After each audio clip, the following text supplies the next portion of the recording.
આમ આદમી પાર્ટી ગુજરાત જોડો જનસભા અંતર્ગત આજ રોજ જ્યારે વિશાળ સંખ્યામાં ઓબીસી એસસી એસટી સમાજના લોકો આદિવાસી સમાજના લોકો અહીંયા ઉપસ્થિત થયા છે ત્યારે હું મારી વાતની શરૂઆત જય ઘોષથી કરવા માંગીશ. બોલો જય જોહાર. દોસ્તો, હું ઠેઠ ભાવનગર થી અહીંયા આપને મળવા માટે આવ્યો છું અને આવો નબળો અવાજ સાંભળવા માટે નથી આવ્યો. જ્યાં સુધી મારી નજર પહોંચે છે ત્યાં સુધી મારા આદિવાસી સમાજના સહજો ઉપસ્થિત થયા છે એ બધાને હું વિનંતી કરું છું કે બંને હાથ ઉપર કરીને મુઠ્ઠી વાળી અને તાકાતથી બોલવાનું છે. જય જોહાર, જય જોહાર, જય આદિવાસી, જય આદિવાસી. બોલો બિરસા મુંડા દાદાની, બોલો માનદાતા ભગવાનની. ખૂબ ખૂબ આભાર. આજ રોજ મંચ પર બિરાજમાન જેમ ભાઈએ કીધું એમ ગુજરાતી પિક્ચરના હીરો આવ્યા છે, પરંતુ ડેડિયાપાડાના ધારાસભ્ય અને આદિવાસી સમાજના મસીહા અને આદિવાસી સમાજના સાચા હીરો ચૈતરભાઈ વસાવા માટે ચૈતરભાઈ વસાવા આદિવાસી સમાજના સાવત તો છે, મસીહા તો છે, પરંતુ આદિવાસી સમાજના ખલનાયક પણ ચૈતરભાઈ વસાવા છે. જે આદિવાસી સમાજના હક અધિકાર અને ન્યાય માટે રોડ રસ્તાથી લઈને વિધાનસભા સુધી અવાજ પહોંચાડે છે. એકવાર હું ચૈતરભાઈ માટે અહીંથી નારો બોલાવવા માંગીશ. હું આપને કહીશ કે દેખો દેખો કોણ આયા. આપણે સૌએ કહેવાનું છે કે આદિવાસી શેર આયા. તૈયાર છો?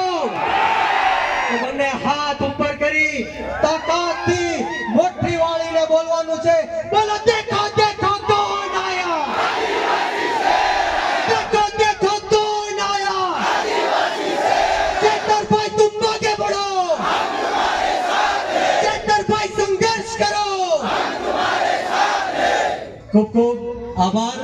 સાથોસાથ મંચ ઉપર બિરાજમાન આપણા સૌના વડીલ અને દાહોદ જિલ્લાના નરેશભાઈ બારૈયા સાહેબ, રાકેશભાઈ, દેવેન્દ્રભાઈ, આ તમામ લોકો માટે એકવાર જોરદાર તાળીઓથી ગળગળાટ સાથે વધાવી દો મિત્રો.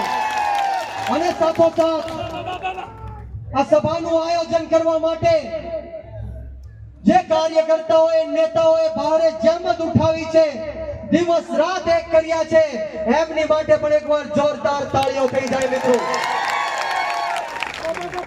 મિત્રો, વિશેષ વાતો નથી કરવી, સમય બહુ જાજો થઈ ગયો છે, પરંતુ જે દાહોદ જિલ્લાના લોકોએ ઓબીસી એસસી એસટી સમાજના લોકોએ જે મને અને ચૈતરભાઈને આશીર્વાદ આપ્યા છે, પ્રેમ આપ્યો છે, જે રીતના એ લોકોએ પોતાની લાગણી દર્શાવી છે, ત્યારે હું દાહોદ જિલ્લાના એક એક વ્યક્તિનું ઋણ જીવનમાં ક્યારેય ભૂલી નહીં શકું.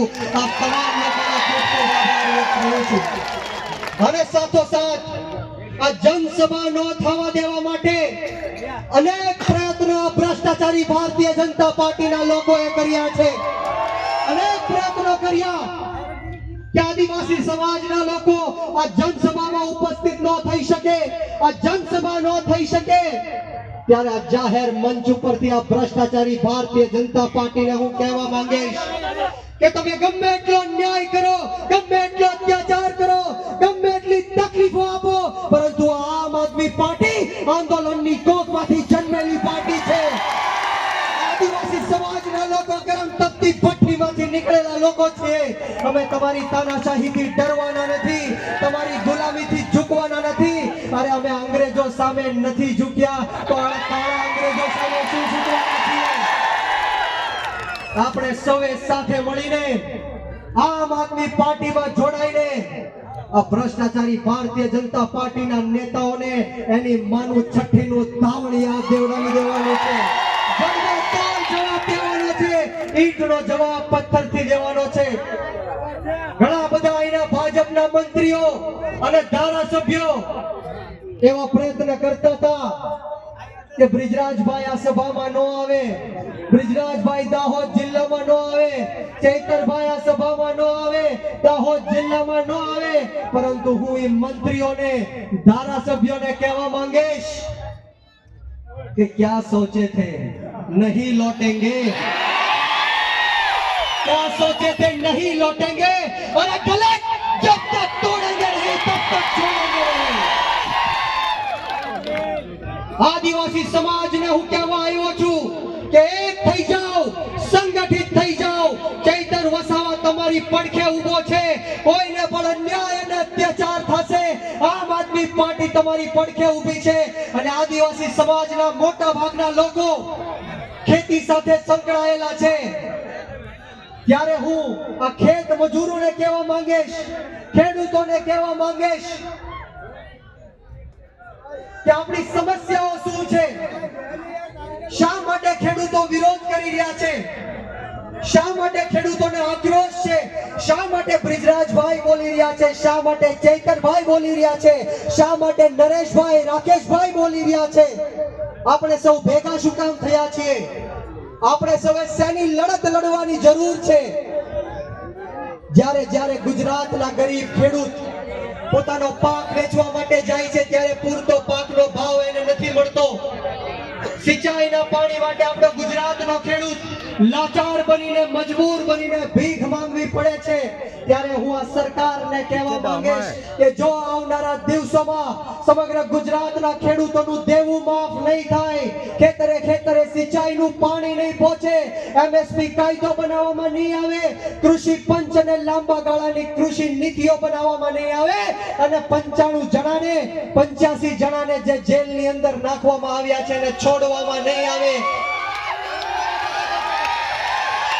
તો સમગ્ર ગુજરાતનો 54 લાખ ખેડૂત એક થઈને આમ આદમી પાર્ટીમાં જોડાઈને ગાંધીનગરનો માર્ગ અપનાવશે, વિધાનસભા ઘેરશે અને જરૂર પડે તો આંદોલન પણ કરશે. આ હું સરકારને કહેવા માંગુ છું.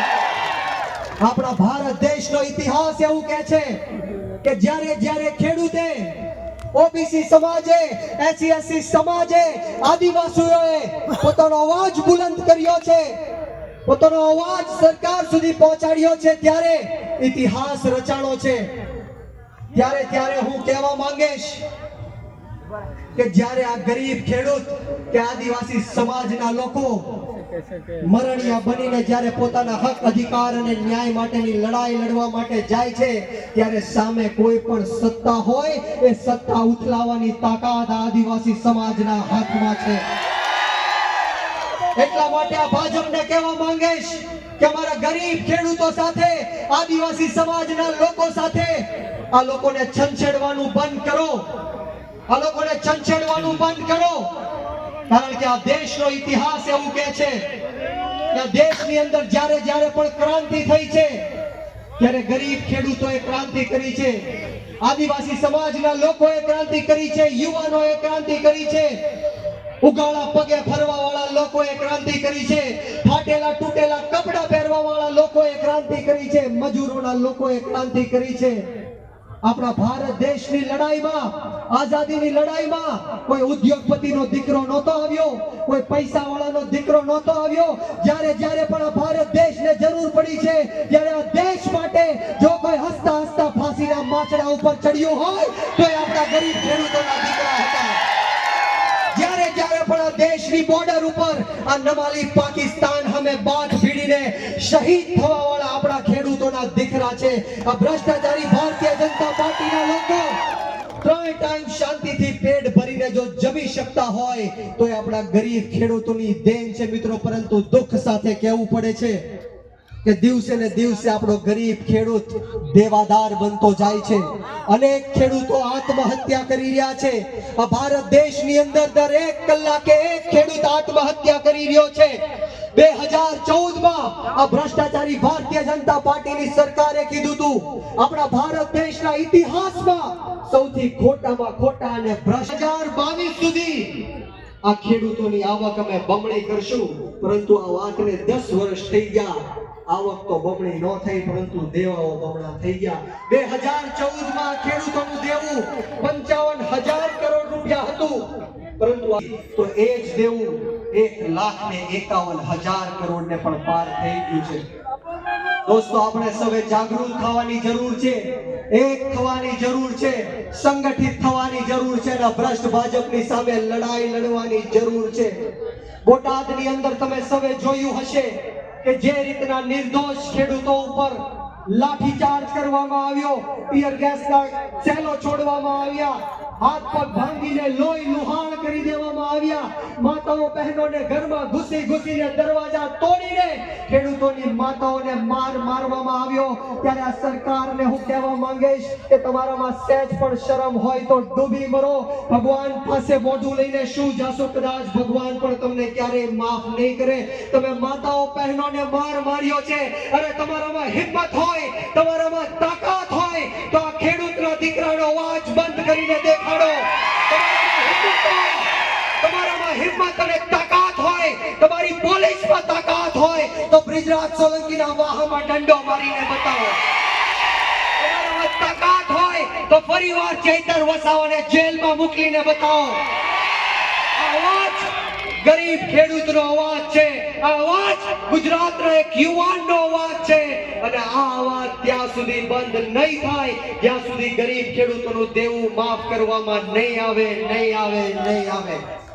ત્યારે આપ સૌને હું વિનંતી કરવા માટે આવ્યો છું કે નાત જાત ભેદભાવ ભાષા ધર્મ જ્ઞાતિ જાતિ બધું જ ભૂલીને આદિવાસી સમાજના હક અધિકાર અને ન્યાય માટે, ઓબીસી સમાજ, એસસી એસટી સમાજના હક અધિકાર અને ન્યાય માટે આપણે સૌએ આમ આદમી પાર્ટીમાં જોડાઈને લડત લડવાની છે, ક્રાંતિ લાવવાની છે, પરિવર્તન લાવવાનું છે. બોલો, પરિવર્તન લાવવું છે કે નહીં?